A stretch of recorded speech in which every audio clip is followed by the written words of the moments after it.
You only get shows if there's shows to get. That's one. Yeah, that's the truth right there. If there's no shows to get, nobody's getting a show. Yeah. But then, but after there is shows to get, you have to be in line for that show and you have to be good enough to do it, because you can't go on forever if you're not good enough at your price, because somebody else at a lower price is probably better than you.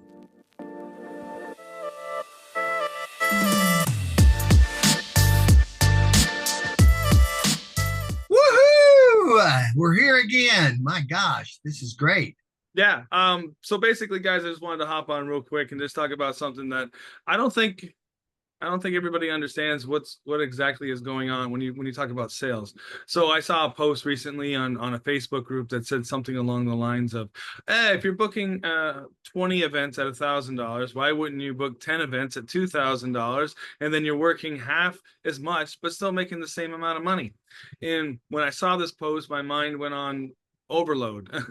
Somebody who makes a post like this probably hasn't booked many events to understand the different variables that are involved when it comes to booking a show, or maybe they're not involved at all and just think it sounds good to say something like that. So the first thing that comes to my mind is metrics. When you start talking about, how much you charge versus, how many shows that you get. Now, I do understand that if somebody comes along and they don't have any money whatsoever, you don't want to take that gig.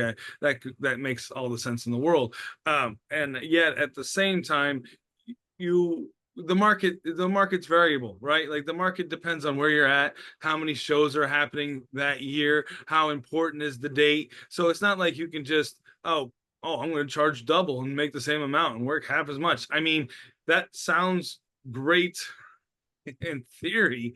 Well, on the side of that, I would say when you could do that is when you're getting too much work and you don't want it anyway. So you double your price, and even if you don't want the work, and it doesn't really matter. So doubling your money that way. Yet it's not sustainable if you're not good enough, one, or if the market doesn't bear it. We were talking about this earlier. What market for this post? What market would that guy be in? A higher, a lower, a middle tier? Now, if you're in a higher tier, it depending on. We were also talking about reputation in, do you have a name? Now, a name can sell in quantity, but when you own a company which is doing different levels, we're doing different people. So we have high end people, lower end people, lower. So you can measure the scale like that. But doubling the price, I would only think that would be only good is when you don't want any more work. So, Jeff, you're pretty much just talking about like someone who may not be as experienced could probably work a little bit, a little lesser price because they have less experience just to get the gig, to get the experience, versus somebody who does have a lot of experience that can probably charge more for their name. And yet at the same time, like what level is your name at for you to be able to, Right. command a higher price?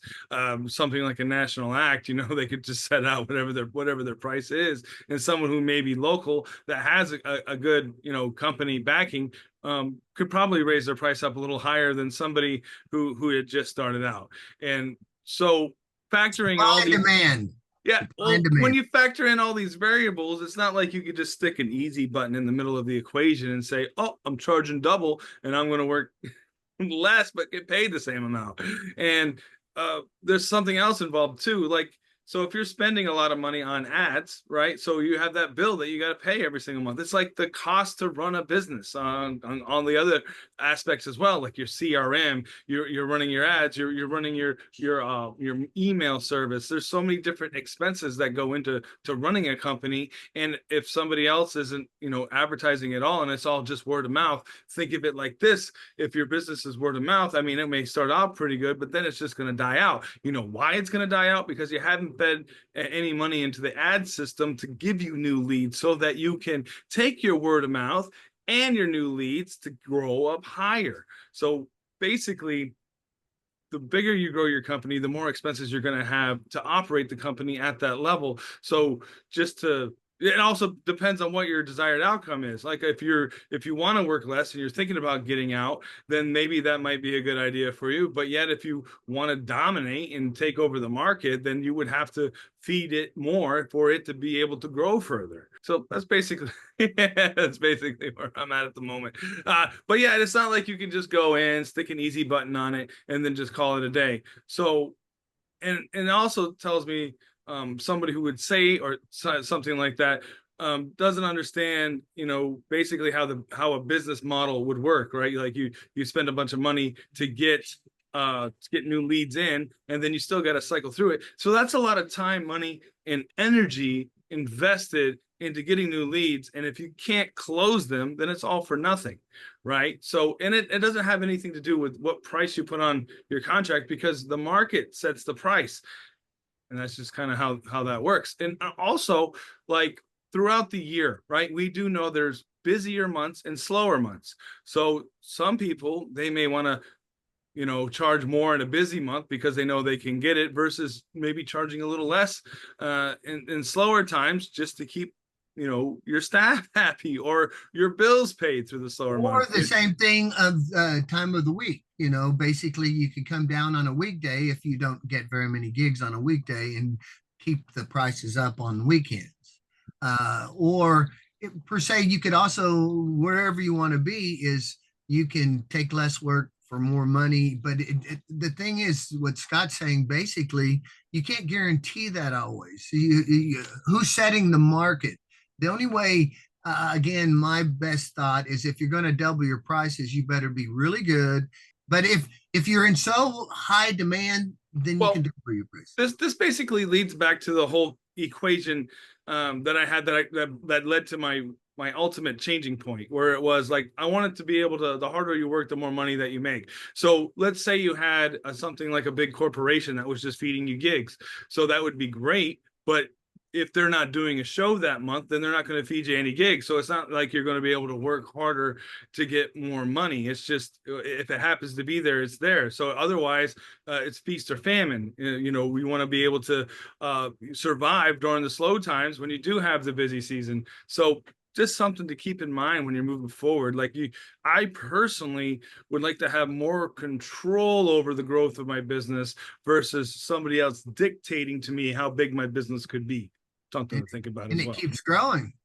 Yeah. Oh, well, yeah. Well, my business in particular, again, I wanted the equation of the harder that you work, the more money you make. So, my results have been proving the work ethic that I have. Now, again, this may not be for everybody, because the more stuff that I see online about people trying to take the easy route is really kind of like, well, it's discouraging as a coach, but as a business owner, it's very enlightening. You do realize that if you're not working hard, somebody who is working hard will steamroll over you. And I'm literally doing it. So if you want to learn what I'm doing, go to the Facebook group. I got paid programs. I've got an app to help you close more sales as well. And who knows, maybe even if you had like your own app to tell other people how important you were, you could probably raise your price up. Why? Because that gives more value to your customer. That's another thing too. Like, we're going to double your price and not raise the value, or is your value worth double what your price is? Something to think about as well. Oh, what's the thing, Jeff? What's the difference between a hypnotist, a $500 hypnotist, and a $1,000 hypnotist? Well, okay. This a person told me this a long time ago. What's the difference between a $500 magician and $1,000 magician? And he said, for the money. And I said, yes, that's for the money. And yet, that customer has to be happy with you and not complain that you weren't worth the money. So you have to, the magician has to be that good, even if he's going to charge, even if he's only doesn't have the ass, he's got to be have the to do his job when he gets that $1,000. Now, so same here. I'm just going to double my price. Is he that valuable in that marketplace? I mean, is he stand out? Does he have prestige? Is he really that good? And if he's not, it's probably not going to work very well. Even the theory is, yeah, let's work less for more money, but that's supply and demand. And if he's if he's not in demand, it's not going to Yeah. work. You only get shows if there's shows to get. That's one. Yeah, that is that's the truth right there. If there's no shows to get, nobody's getting a show.